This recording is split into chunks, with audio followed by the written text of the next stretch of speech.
अऊज़ुबिल्लाहि मिनश्शैतानिर्रजीम बिस्मिल्लाहिर्रहमानिर्रहीम। प्यारे बच्चों, अस्सलाम वालेकुम। आज का जो हमारा मौजू है ये 8वीं जमात के तुलबा व तालिबात के लिए है। प्यारे बच्चों, मौजू की तफसील।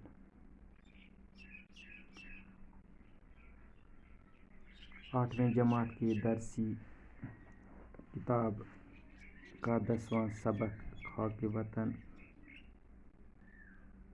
है, जिसको मारूफ शायर जानिसार अख्तर ने बच्चों के लिए लिखा है। इस नज़म में 22 इशार मौजूद हैं जो सारे के सारे हिंदुस्तान की सरज़मीन की निशानदेही खूबसूरत अंदाज में करते हैं। प्यारे बच्चों, इस नज़म को हमने कल और परसों पढ़ा था और आज हम इसी नज़म के खुलासा को बयान करने जा रहे हैं। नज़म खाके वतन के उन्वान में शायर जानिसार अख्तर ने हिंदुस्तान के कई शहरों, पहाड़ों और दरियाओं और त्योहारों और शायरों का जिक्र किया है और कहा है कि हर एक को इनके साथ मोहब्बत है और वतन की मोहब्बत बहुत बड़ी इबादत है। इसके अलावा शायर ने शहर व देहात और इसके पेड़ों का भी जिक्र किया है। कोह हिमालय, दरियाई गंगा, शीशनाग, चिनार के पेड़ों की खूबियों को भी बयान किया है। प्यारे बच्चों, शायर कहता है कि हमें वतन की मिट्टी से बहुत मोहब्बत है और हमें अपने वतन के हर एक बाग से भी बहुत ज़्यादा मोहब्बत और लगाव है। इसी तरह शायर दूसरे शहर में कहता है कि हमें अपने वतन की सुबह शाम से मोहब्बत है और अपने वतन के शहरों के नामों से हमें बहुत ज़्यादा प्यार है।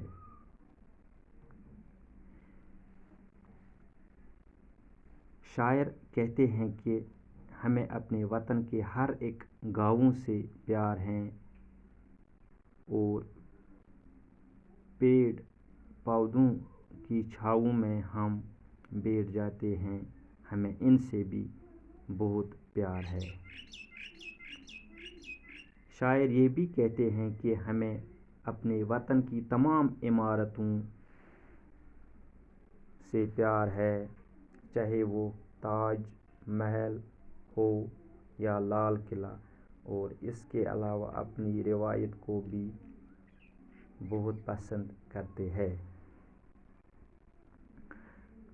शायर ने अल्लाह से दुआ की है कि मेरे आका हमारे दश्त व दमन को हमेशा सलामत रखना और इसी के साथ साथ हमेशा सलामत रखना और इसी के साथ साथ हमारा आसमान भी हमेशा गिनगिनाता रहे, यानी इसमें हमेशा चमक बाकी रहे।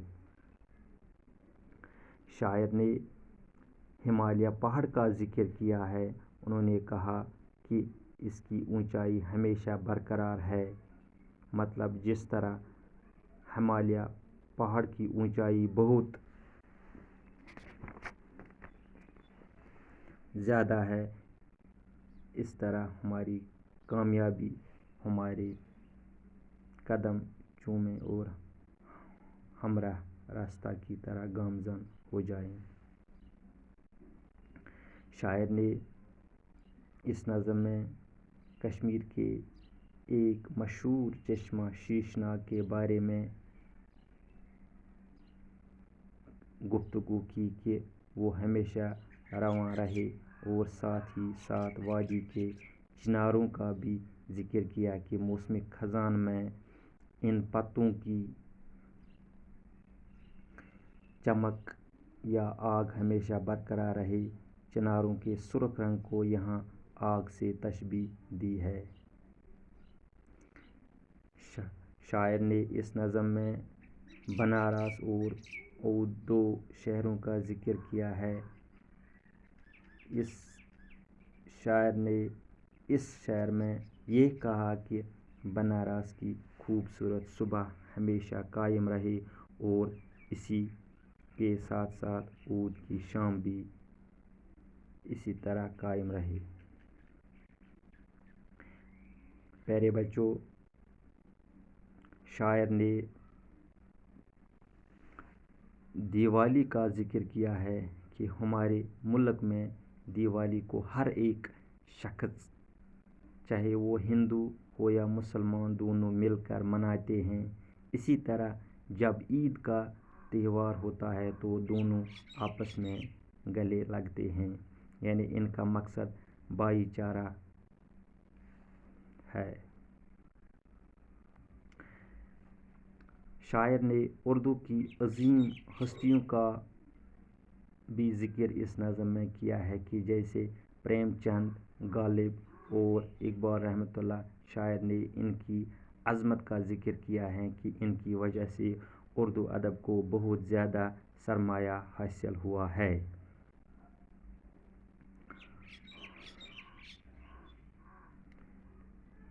پیارے بچوں، اس کے علاوہ شاعر اللہ تعالیٰ سے دعا کرتا ہے کہ سکری کا محل ہمیشہ کامیاب رہے اور نینی جھیل کے کنول ہمیشہ کھلتے رہے۔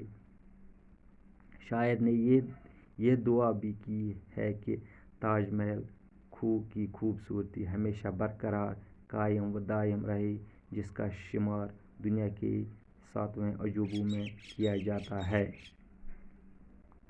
پیارے بچوں، یہ ہیں اس نظم خاک وطن جو جانثار اختر نے لکھی ہے۔ اس نظم کا یہ تفصیلی خلاصہ ہے۔ آپ اس نظم کو ٹھیک طرح سے گھر پر یاد کریں اور اس تشریح کو بھی ذہن نشین کریں گے۔ باقی وسلام۔